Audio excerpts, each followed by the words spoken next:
आप देख रहे हैं YouTube चैनल आत्मा परमात्मा ज्ञान बोध। तो दोस्तों, आज हमने आपके लिए बहुत ही सुंदर और बेताल पच्चीसी की एक कहानी चुनी है, जिसमें हम आपको बताएंगे कि सबसे ज़्यादा पापी कौन होता है।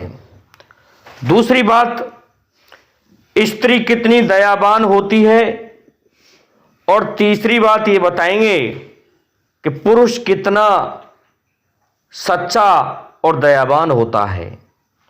तो दोस्तों, आते हैं मूल कहानी पर।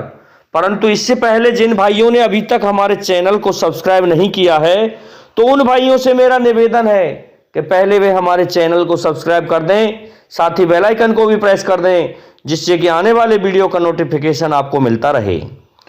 दोस्तों, राजा विक्रम फिर से चल देता है उसी वृक्ष के पास और बेताल को उतार के रख लेता है अपने कंधों पर और चल देता है। जब रास्ते में पहुंचते हैं तो थोड़े समय पश्चात बेताल बोलने लगता है और बेताल कहता है, राजा विक्रम, तू बड़ा हठी है, तेरी नगरी बहुत दूर है, इसलिए मैं तुझे एक कहानी सुनाता हूं और उसका उत्तर भी तुम्हें देना होगा। क्या होता है दोस्तों, बेताल कहने लगा कि भोगवती नाम की एक नगरी थी, उसमें राजा रूपसेन राज करता था। उसके पास चिंतामणि नाम का एक तोता था। एक दिन राजा ने उससे पूछा कि तोते, बताइए हमारा विवाह किसके साथ होगा। तोते ने कहा, महाराज, मगध देश के राजा की पुत्री चंद्रावती के साथ होगा। राजा ने ज्योतिषी को बुलाया और पूछा, तो ज्योतिषी ने भी यही कहा।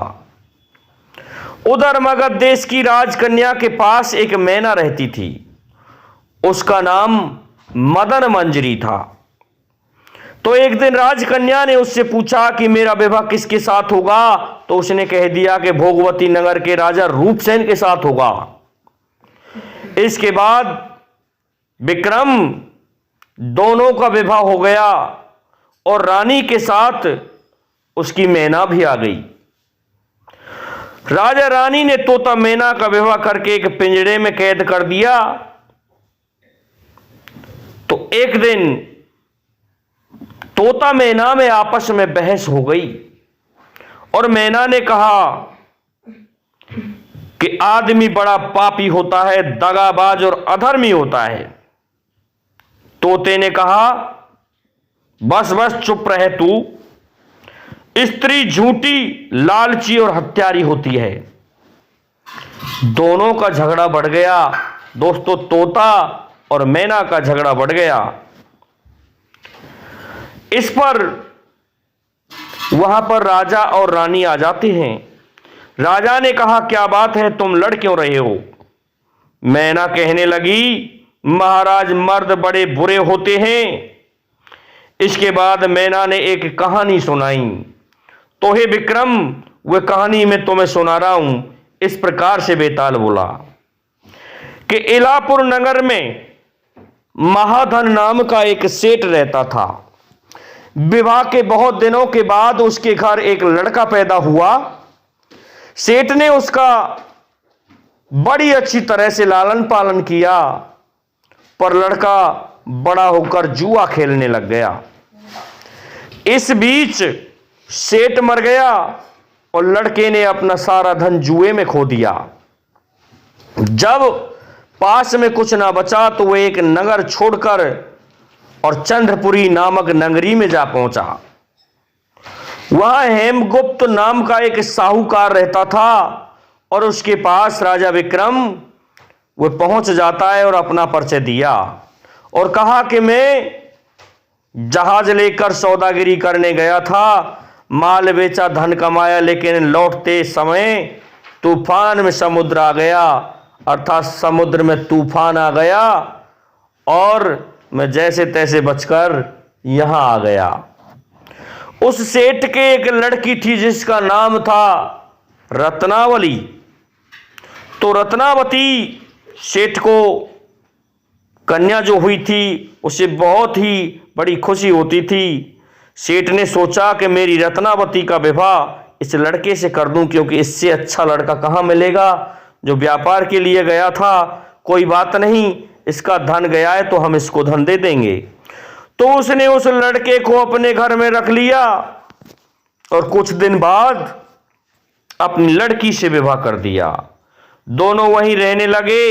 अंत में एक दिन वहां से विदा हुए और सेठ ने बहुत सारा धन दिया और एक दासी को भी उनके साथ भेज दिया।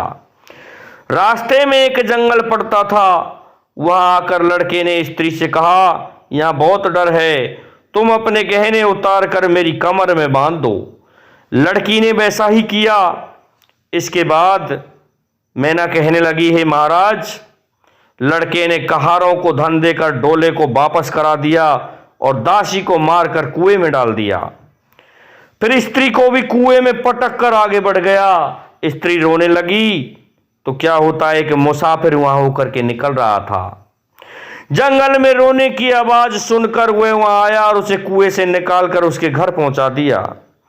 स्त्री ने घर जाकर माँ बाप से कह दिया कि रास्ते में चोरों ने हमारे गहने छीन लिए और दासी को मारकर मुझे कुएं में ढकेल कर भाग गए। बाप ने उसे ढांढस बंधाया और कहा कि तू चिंता मत कर, तेरा स्वामी जीवित होगा और किसी दिन यहां आ जाएगा।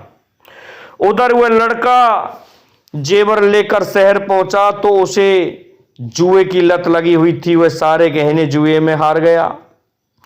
उसकी बुरी हालत हुई और वह ये बहाना बनाकर उसके लड़का हुआ है फिर अपनी ससुराल चला गया। लेकिन ससुराल में पहुंचते ही उसकी स्त्री मिली। वह बड़ी खुश हुई और अपने पति से कहा कि आप कोई चिंता ना करें, मैंने यहां आकर दूसरी ही बात कही है, जो कहा था वह उसने उस लड़के को बता दिया। सेठ अपने जमाई से मिलकर बड़े प्रसन्न हुए और उन्होंने उसे अच्छी तरह से घर में रखा। कुछ दिन बाद एक रोज जब वह लड़की गहने पहने सो रही थी तो उसने चुपचाप छुरी से उसे मार डाला और उसके गहने लेकर चंपत हो गया। तो मैना बोली, हे महाराज, ये सब मैंने अपनी आंखों से देखा। इस प्रकार का पापी होता है आदमी। अब राजा ने तोते से कहा कि अब तुम बताओ कि स्त्री बुरी क्यों होती है। तो इस पर तोता कहने लगा, महाराज विक्रम, वह मैं तुम्हें सुनाता हूं। बेताल कहने लगा कि कंचनपुर में सागर दत्त नाम का एक सेठ रहता था। उसके श्री दत्त नाम का एक लड़का था। वहां से कुछ दूर पर एक और नगर था जिसका नाम था श्री विजयपुर, और उसमें सोमदत्त नाम का एक सेठ रहता था। उसके एक लड़की थी, वह श्री दत्त को ब्याही थी। ब्याह के बाद श्री दत्त व्यापार करने परदेश चला गया और 12 बरस हो गए, लेकिन वह लौट कर नहीं आया।